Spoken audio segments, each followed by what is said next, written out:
Hi, I'm Ifrah Ahmed, Somalian activist based in Ireland. We are delighted to have today President of Somalia, Hassan Sheikh Mohamud. Assalamu alaikum, Madam Madahwini. Thank you. Thank you so much for having us today here. It's a very big time opportunity for us to interview with some questions of women's situation in Somalia. My first question, a number of Somalis like me want to help the creation of stable Somalia. What can the women diaspora do to support development of the country? And how can they retain knowing that themselves are not safe? Well, the Somali woman in the diaspora has been playing a very great role in sustaining the livelihoods of Somalia. It was mainly the women diaspora in Somalia who have been supporting their families back at home. So the diaspora in general, particularly the women, was the fallback for Somali livelihoods in the most difficult times. In returning to Somalia right now, there are a lot of women, a lot of diaspora in general, women who came back to Somalia, supporting the women and children in Somalia, supporting the women to have a livelihood, since in recent times, Somali women has been the breadwinners of the ordinary Somali families. So there is a lot of work that diaspora women is doing in Somalia, and there is a lot of opportunity for them to assist their brethren. So we absolutely appreciate their role. Regarding the safety, Somali women is a part of the Somali community. Of course, they will have their part, the problems that the community as a whole is facing right now.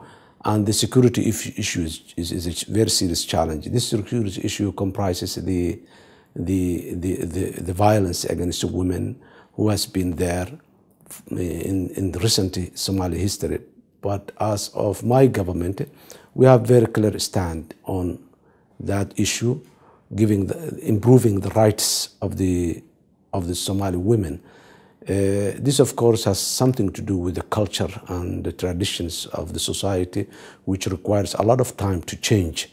But the government has a very clear policy on the issue of the violence against women, on the issue of rape, and we have been undertaking tremendous progress in those areas. Yes, the problem does not disappear overnight, but there is a lot of activities that the Somali government has taken to institutionalize the rights of women within the state building program of Somalia. So women is a cross-cutting issue for all state building issues in Somalia.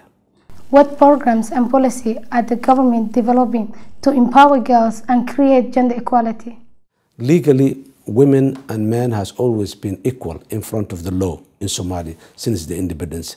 But there are cultural challenges which requires awareness raising and empowering the society to get rid of this backward or stigmatized cultural issues on the women.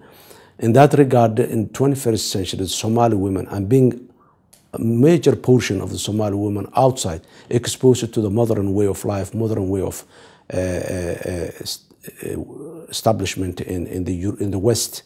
Now the whole thing's changing inside Somalia. Women went back to Somalia, raised the awareness of the women, told them their rights. Now, so the whole dynamics of the women's situation in Somalia is changing.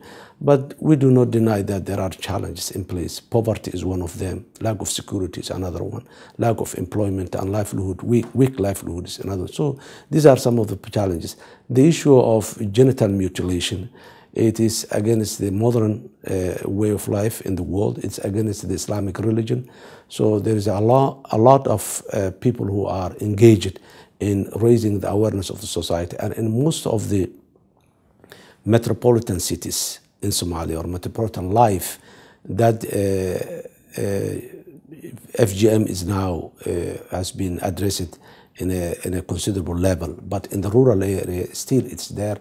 And it's a matter of time when we see that FGM has been completely eradicated in Somalia. And the federal government is now thinking to introduce a legal framework that supports the elimination or the eradication of FGM in Somalia. There have been few reports and cases recently showing that rape and sexual violence is endemic in Somalia and Mogadishu.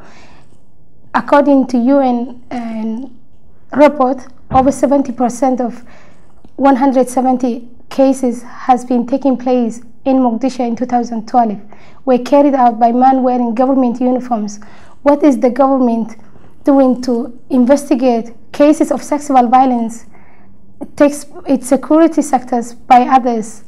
This is an issue of lack of enforcement of the rule of law, and that's why we made priorities on the security sector and the justice system. We make top priority of our government.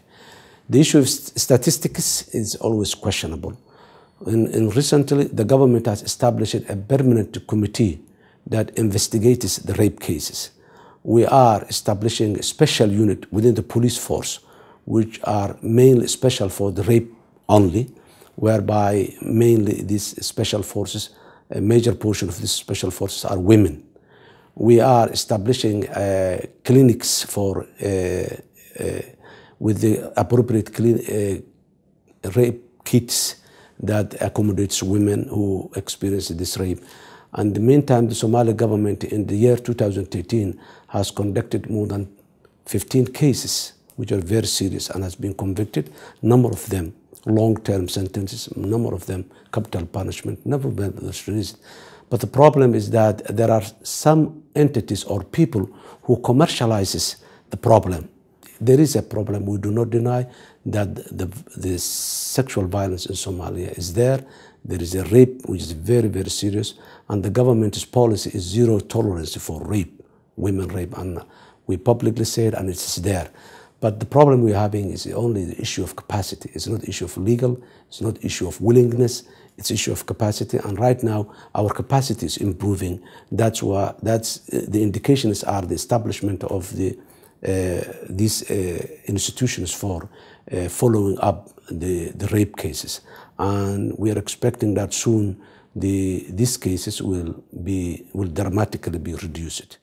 But Mr. President, recently there have been allegations of rape committed by a member of African Union peacekeeping mission in Somalia. How can we account for such a violation? And what are the funding for the committee? One thing I would like to say is, first of all, the Somali government has made its own investigation, which soon the reports and the results of this investigation will be published. And the African Union, they have also their own investigation process.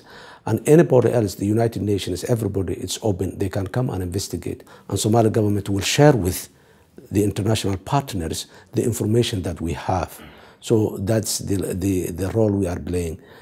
For the recent case of the involvement of the African Union, the Prime Minister have established an investigation committee comprising different government entities, including Somali civil society, and the human rights activists in Somalia are also part of the investigative committee, and the results will soon be published. So we will only respond and take further actions based on what we have. I have been working with the police authority in Europe to deal with cases of FGM, female genital mutilation, and I can see the benefit of the trained police in protection of women.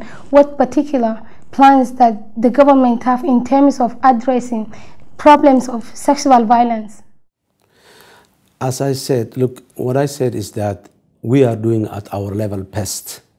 We didn't get any support from the outside world in addressing those challenges. What we are getting from the outside world is only criticism and finger pointing.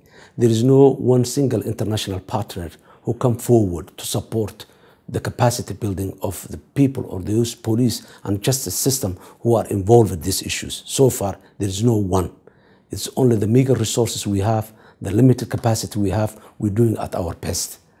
And we are expecting that soon we will be getting support from the outside world. That's why we are very much hopeful and that this sexual violence against women will be dramatically reduced in the near future, and in the midterm it will be eliminated totally. What do you have planned for training judiciary, police and medical service in terms of meeting for the New Deal tomorrow for the Brussels and Somali conference? Overall, there is a capacity building of the justice system. There is a capacity building of the police that has been given by the international community. But the issue of having special units for investigating the rape in terms of medical term, in terms of police, in terms of justice. These are specified, and we also establishing special clinic for rape victims is also very important. So these are the issues that I'm talking. Other than that, the international community has been supporting the Somali police or the justice forces for some time now, but that's not enough. What does the government expect in terms of support from EU? And return, what commitment the government are offering to the international community and particularly diaspora? Two important issues are there. One is women benefit the development of Somalia. If there is a development in terms of service delivery, in terms of security, in terms of access to the justice, all these have a component that benefits for the women. And then that's one part. The other part is the special programs for the women. The one I was talking now, the issue of rape. The one I'm talking about, women education, women empowerment, the microfinancing of women projects.